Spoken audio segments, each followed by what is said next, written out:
À une époque ancienne, un roi cruel régnait sur un peuple entier. Il possédait une immense armée.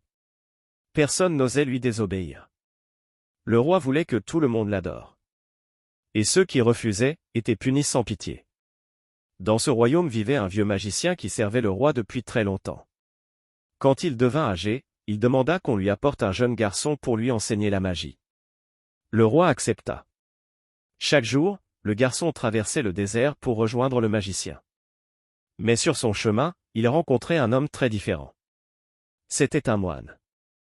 Un homme calme, sincère, qui parlait du Dieu unique. Le garçon aimait l'écouter. Ses paroles apportaient la paix. Petit à petit, le garçon commença à croire en Dieu. Un jour, une énorme créature bloqua la route et terrorisa les habitants. Les gens étaient paralysés par la peur. Le garçon prit alors une pierre et dit dans son cœur, « Si la vérité est avec le moine, alors que cette créature tombe. » Il lança la pierre. Et la créature mourut immédiatement. À partir de ce jour, la vie du garçon changea complètement. Par la volonté de Dieu, des malades guérissaient. Des aveugles retrouvaient la vue. Et les gens commencèrent à croire au Dieu unique.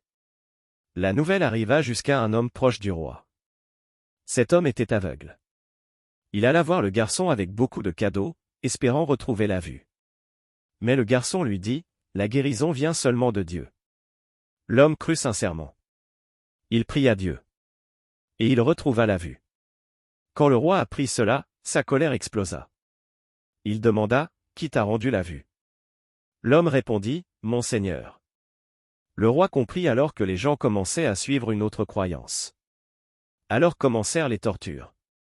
Le moine fut arrêté. Puis le garçon. Le roi leur ordonna d'abandonner leur foi. Mais ils refusèrent tous. Le moine fut tué. Et l'homme guéri fut tué lui aussi. Le roi voulut ensuite tuer le garçon. Il ordonna à ses soldats de l'emmener au sommet d'une montagne pour le jeter dans le vide. Mais avant qu'il ne le pousse, le garçon pria Dieu. Soudain, la montagne se mit à trembler. Les soldats tombèrent tous. Et le garçon retourna vivant chez le roi. Le roi devint encore plus furieux. Cette fois, il l'envoya au milieu de la mer sur un bateau. Mais encore une fois, le garçon pria Dieu. Le bateau se renversa. Les soldats se noyèrent.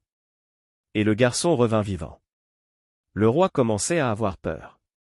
Le garçon lui dit alors, « Tu ne pourras me tuer que d'une seule manière. » Il demanda au roi de rassembler tout le peuple. Puis de dire avant de tirer, au nom du Dieu du garçon. Le roi accepta. Tout le peuple se rassembla. Le roi lança la flèche. Le garçon tomba au sol. Mais à ce moment-là, quelque chose d'incroyable se produisit. Tout le peuple cria, « Nous croyons au Dieu du garçon. » Le roi devint fou de rage. Il ordonna alors de creuser de grands fossés dans la terre. Puis il fit allumer d'immenses feux. Tous ceux qui refusaient d'abandonner leur foi, étaient jetés dans les flammes. Mais les croyants restèrent fermes. Hommes, femmes, même des enfants. Ils choisirent la foi plutôt que la peur. Parmi eux, une mère hésita en tenant son bébé devant le feu. Mais Dieu permit au bébé de parler. Il rassura sa mère. Alors elle avança avec courage. Ce jour-là, beaucoup de croyants moururent. Mais leur histoire ne mourut jamais. Allah parla d'eux dans le Coran, pour montrer au monde la force de la foi et du courage. Le roi pensait que le feu allait effacer leur croyance. Mais au contraire, leur foi devint éternelle. Et aujourd'hui encore, des siècles plus tard, leur histoire continue de toucher les cœurs. Ils ont perdu leur vie, mais ils ont gagné quelque chose de plus grand. Leur foi n'a pas brûlé dans le feu. Elle est devenue une lumière, qui ne s'éteindra jamais. Les gens du fossé nous rappellent qu'un vrai croyant peut perdre le monde entier, mais ne jamais perdre sa foi.